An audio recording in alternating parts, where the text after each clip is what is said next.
Good evening and welcome.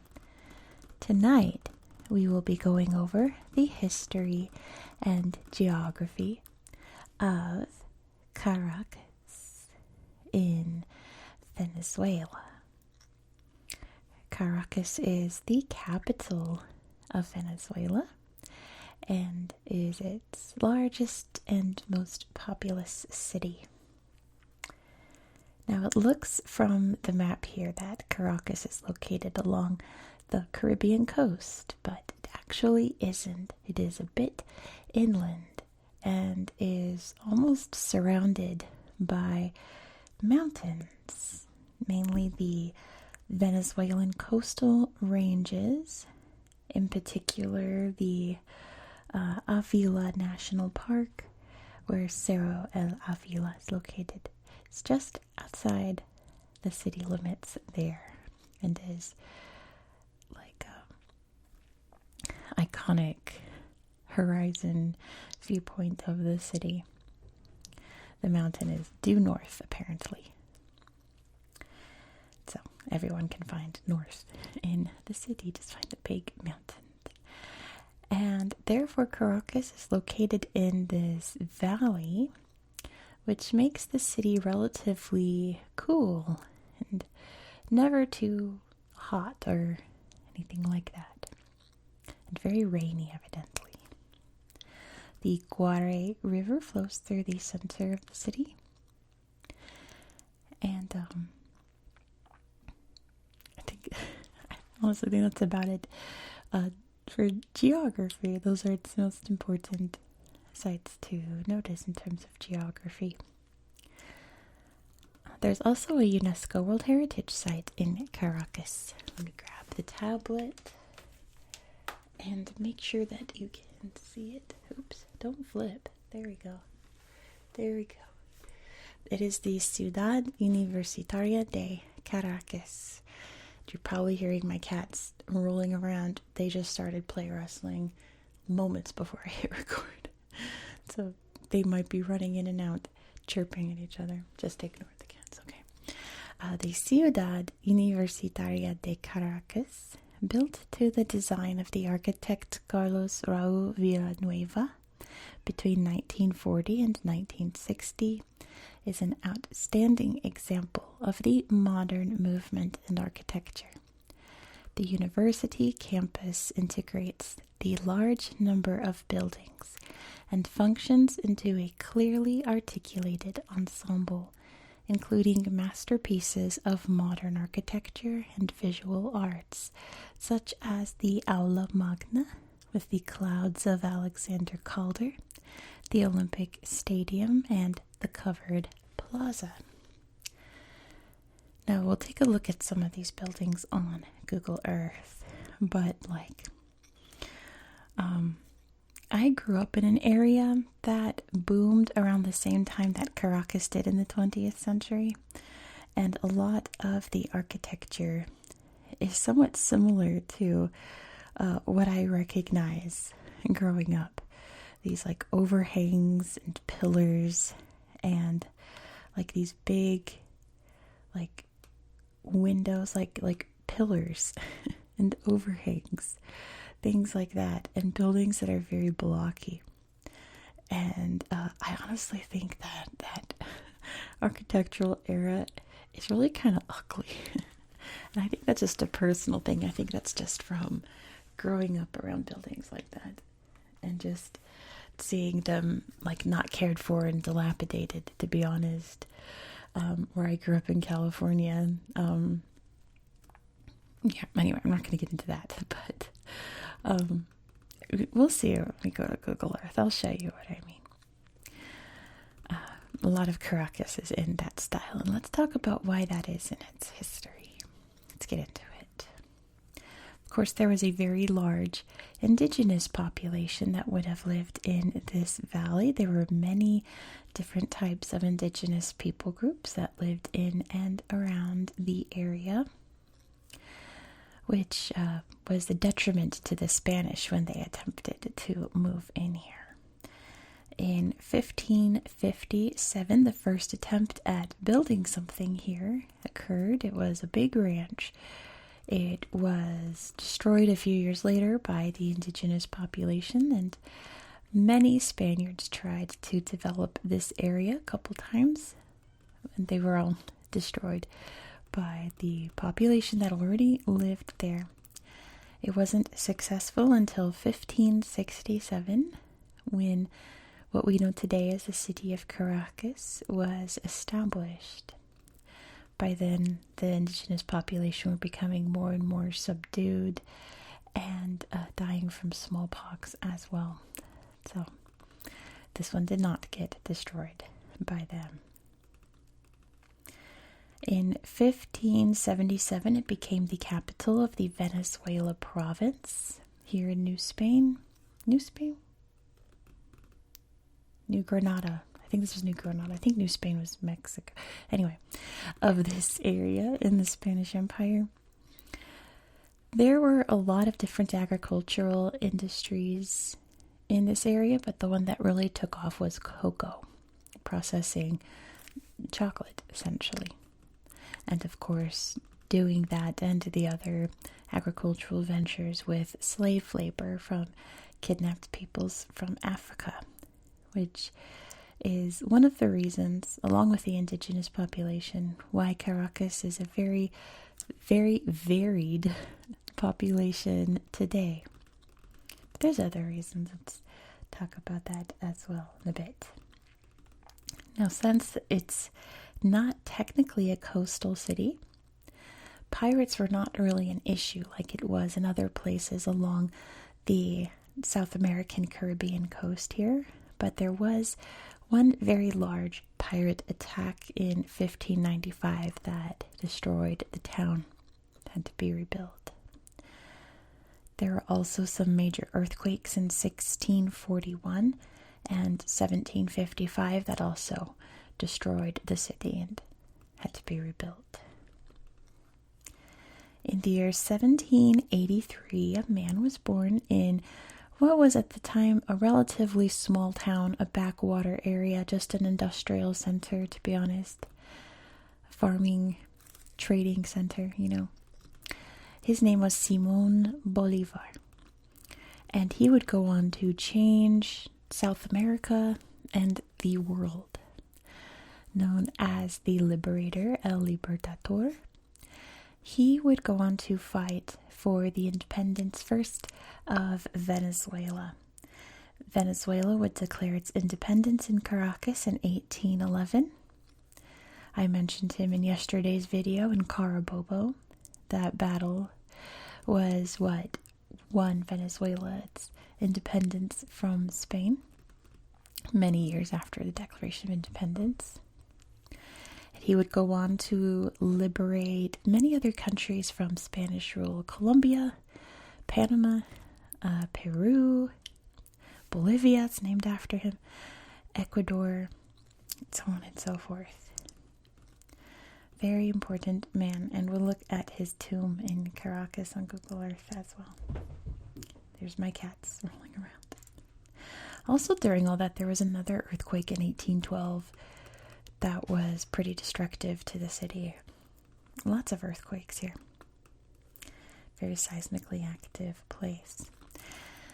Now, after independence, after the Gran Colombia era, which Venezuela would split from this union of countries that Simón Bolívar created in 1830, Caracas was still just a little town, just a little backwater, little industrial area, little farming center, nothing major. Not until about the 1870s was the city really modernized for its times, and like public transport, electricity, things like that. The first time the city really started to boom. But all of that would change rapidly after oil was discovered in 1914 in Venezuelan waters.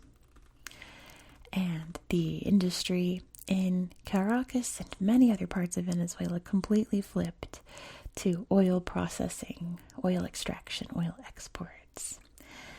And it wasn't until after World War II that this economy just boomed.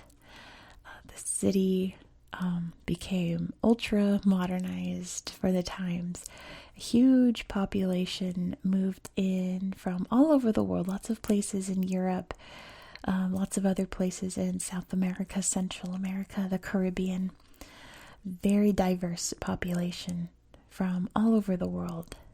Sadly, that led to the creation of shanty towns, as the city could not keep up with the new influx of immigrants.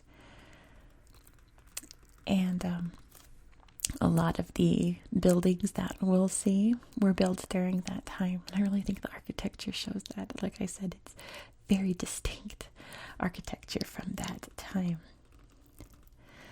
Now, unfortunately, with Venezuela being tied so closely to its oil industry and oil revenues, whenever there is a global economic issue, especially with oil, it really affects the quality of life in Venezuela, and particularly in Caracas. That's really where, whenever there's some type of global emergency or event, it hits Caracas first.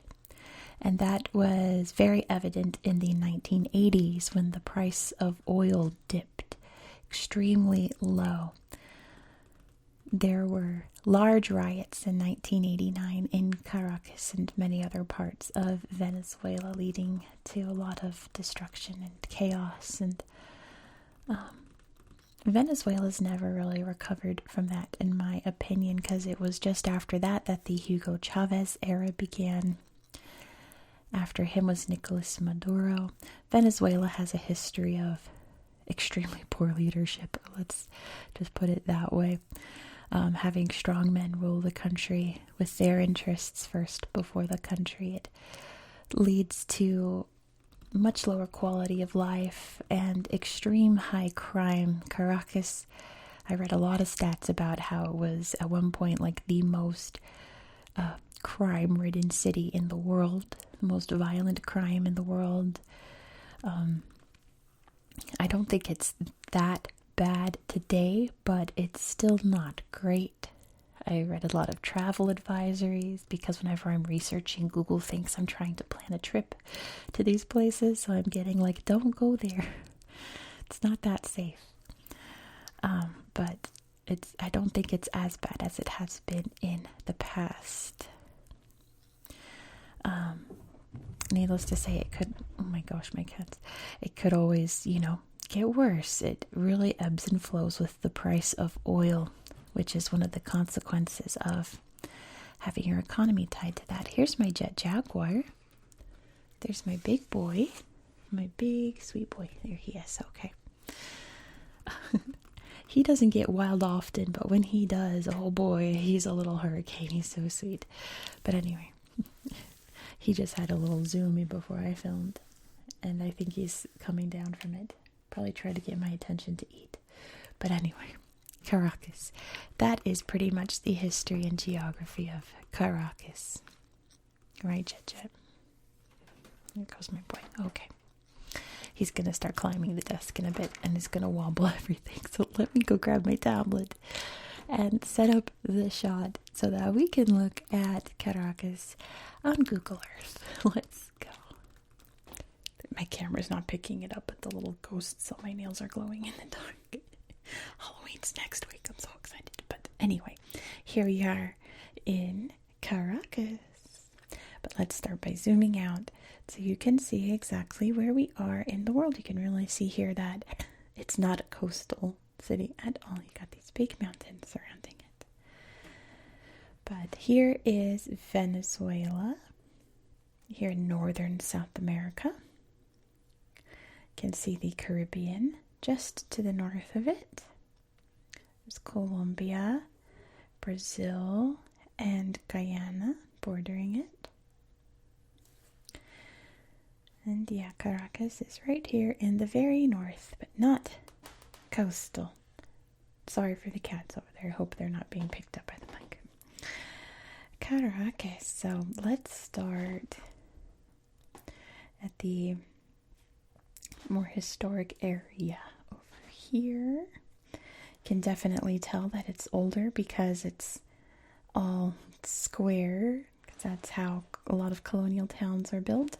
And then you can see the urban sprawl around it.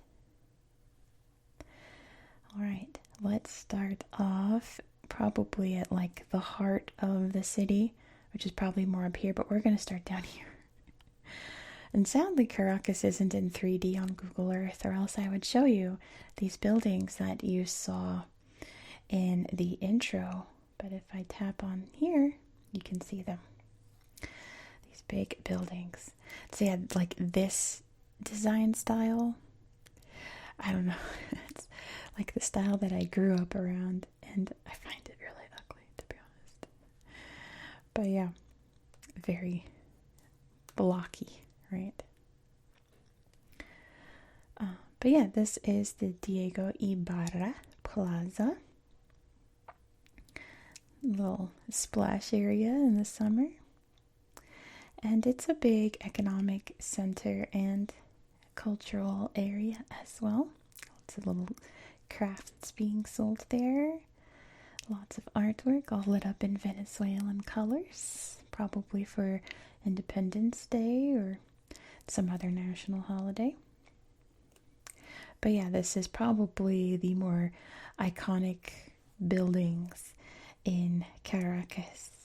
You can see the churches over here. The churches don't really have great slideshows. I'll point them out, but the slideshows aren't that great. A lot of the slideshows in Caracas aren't that great. I'm gonna need my Venezuelan viewers to hop over here and take photos and upload them to Google so that we can explore them on another day maybe. Here's where Simon Bolivar was born. So it's obviously a little museum today. He was of a very noble family, very wealthy Spanish family, obviously. Was sent to Europe for his education, where he learned all about liberty and democracy, and wanted to bring those values back to his home country, and he most certainly did. Look at him doing it right there in battle. Simon Bolivar. Whoa, very tall statues there. So this is the Plaza Bolivar. This is where the city was first founded and is really like the heart of the city. And of course Google is not working, but I've learned that I can just tap other things and those will work. And I just tap back. And there he is, riding his big horse. Like every major, I was about to say South American, but many other cities around the world, including my hometown, San Francisco, has statues of Simon Bolivar. There he goes. And apparently all the squirrels in this square are black. Very interesting that all the squirrels have like homogenized. They're all black squirrels. Pretty interesting. Lots of Christmassy stuff set up in these photos. And there's a lot of important buildings around here. There's the big cathedral. I think this was the main church and where Simon Bolivar's parents and wife are buried. Slideshow is alright, but like you can see, big beautiful church, kind of more modern inside, probably because it's been destroyed a couple times, probably. We've got the theaters, we've got other buildings, we've got the government buildings around here. They don't want to load. Asamblea Nacional. And there we go, that's a better slideshow. Where the Venezuelan government is ran from. You can see right here where everything happens. But probably, even though this is like the historical heart of the city, the most important place would be over here in the Pantheon or Pantheon. There's the stop there. This building I want to show you first. Come on. There we go. The Pantheon. This is the burial place for all of Venezuela's national heroes, including Simon Bolivar. But he got an all-new tomb built about 15 years ago. Beautiful ceiling there. That's the new building we'll take a look at. But yeah, there's little alcoves throughout that have the tombs of heroes of Venezuelan independence. There's Urdaneta. I'm not sure who that is. Maybe it's a group. I don't know. Santiago Nariño. Dr. Vargas. And yeah, important building. But there, the new building is over here. Oops. Over here. In this building here. It's connected to it. So they moved. Simon Bolivar had his own area there, but they built him a whole new building just for him, and it's very, like, wow. Reminds me of, like, Ataturk's tomb in Ankara, Turkey, where it's extremely elaborate and has this armed guard at all times, protecting his resting site right there. It's very fancy. But again, very important because Venezuela wouldn't exist without this man, so of course it's all very elaborate.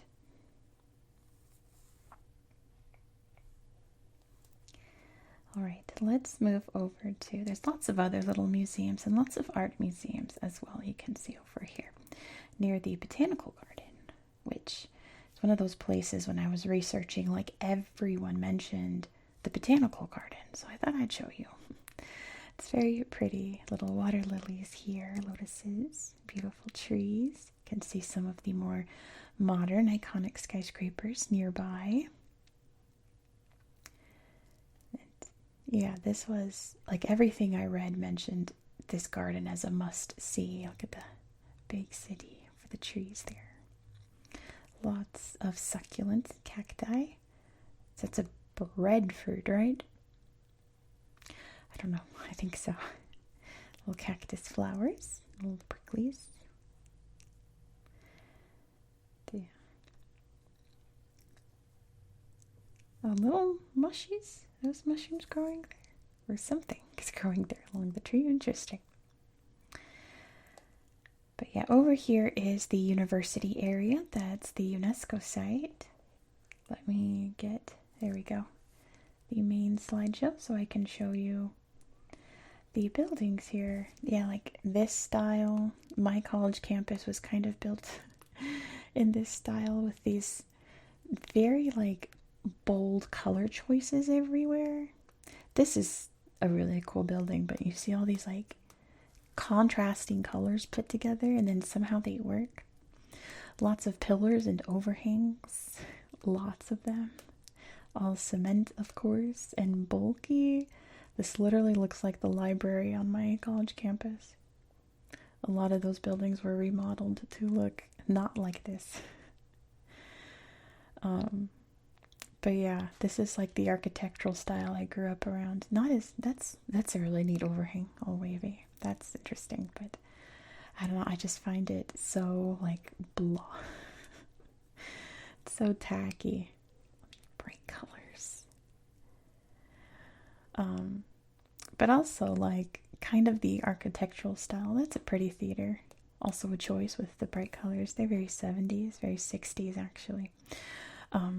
I feel like a lot of the styles today, especially a lot of the housing being built now, like the modern style housing, will be saying the same things about it in 30, 40 years. We'll be like, it's so tacky, it's so 2010s, it's so 2020s. It's just, it's so weird, you know? It always comes around. Someday this will be like the peak of amazing architectural style, you know? Like we look at like neoclassic and Art Deco. I'm sure they were talking about Art Deco when they were building this, the way I'm talking about these buildings. Like, oh, just so weird, so ugly. That's art, though. Let's see. There's lots of beautiful statues and things around the city. This is a pretty iconic one. And then, oh, they've got the bumper car set up there. Lots of Christmas photos. And then over here's the Plaza Venezuela, which is kind of the more modern, new heart of the city. I can hear my kitty crying. My goodness. Yeah, much more modern architecture. I don't know why, but buildings like this make me think of the movie Wall Street from the 80s. I don't know. These big, very squarish buildings, but all lit up all cute for Christmas.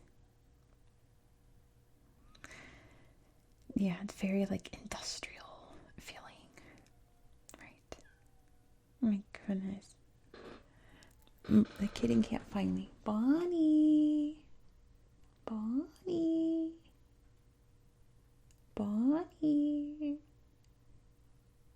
She'll figure it out in a second. My poor kitten. If she doesn't have a human in her sight line, she flips. So she ran around the house and realized she doesn't know where I am. Anyway. But yeah, lots of cool museums. I guess we'll take a look at some of them. Maybe this one. Maybe this one.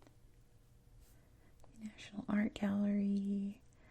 I want to look at the Museum of Fine Arts, because that's some of my favorite styles. Let's see what we have here. I haven't looked at this slideshow. Yeah, see, not great. We got some taxidermy, giraffe too, some statues, but I don't know. I really don't want a lot of exterior shots, you know. I want to actually see the famous exhibits. Maybe those are the famous exhibits, I don't know. But anyway, let's see, what else do I need to show you? I read a lot about things. Pop up, please.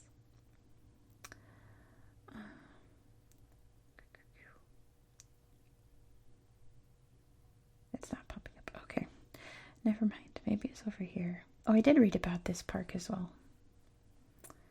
Let's see. There we go. The East Park, I read, was really nice. They got a pirate ship. That's pretty cool. Big old pirate ship. That's awesome. Oh, they got animals as well. A little jaguar, a chomper. And see the beautiful mountains outside the city as well. We'll take a look at those next. Yeah, that's a nice park.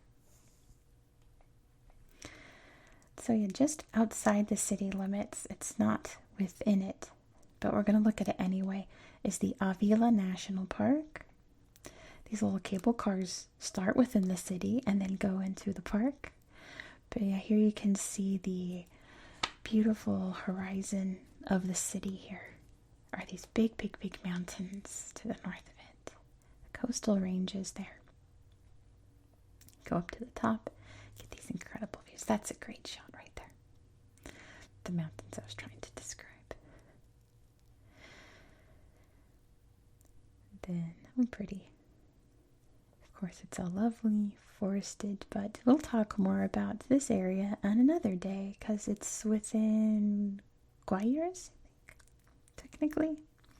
All the lines are very convoluted here, but we'll see it on another day. But yeah, that's pretty much all I wanted to show you. Really disappointed with the slideshows in Caracas, but I suppose that's just because I also read that this isn't really a big tourist town because of the high crime and just the lack of things to do for visitors other than the museums and the Pantheon and all of that. So, unfortunately, that's all I've got for you today. If you've been here or are from here and want to point out other sites that you feel like we should go look at, let me know in the comments. And we'll go check those out as well. But thank you so much for watching. If you enjoyed this style of content, please consider subscribing, next in this series, we're heading back to the Philippines. We're going to Mindanao, though I feel like we've been talking about Luzon so much. I'm excited to talk about Mindanao again. So be sure to subscribe so you won't miss out. You never want to miss the Philippines. It's incredible, beautiful islands. If you're still awake, give this video a thumbs up. Let me know all your thoughts down below in the comments. Busy. I read a lot about the traffic too, that it's like a traffic nightmare city. Oops. And that the public transit tries to alleviate that. And yeah, I'm from the Bay Area, California, so I know that feeling. It alleviates it a bit, but not enough. I hope that you found this video to be relaxing and educational. And I hope that you have a good... Oh, there's the metro right there. Can you see the metro entrance? I hope that you have a good night. Look at the wee wee burger. Wait, I want to see wee wee burger. 1 second. Oh, how cute. Oh, it's a little cart, and it looks delicious. Oh my gosh. I know where I'm eating if I ever visit Caracas.